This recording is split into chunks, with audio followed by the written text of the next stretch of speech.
found the one, you should never give her up. I think it's the way life changes when in love, yeah. I surround my soul with the buzz. Hey guys, welcome back again to my channel. And so for today's video, as you can see naman guys, gagawa po tayo ng slime. Paano po gumawa ng slime with Filipino ingredients guys. So, ang gagawin po natin ngayon is crunchy slime. Okay.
Alright guys, so as you can see naman, fail, super duper fail tayo.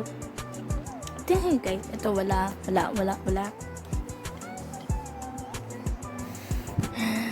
Pero ang satisfying niya ng parang cloud slime na siya guys. Parang cloud slime na siya guys dahil marami pong akong nilagay ng foam beads. Pero ang problema nito ay maraming foam beads na nagsisitikitan sa aking kamay.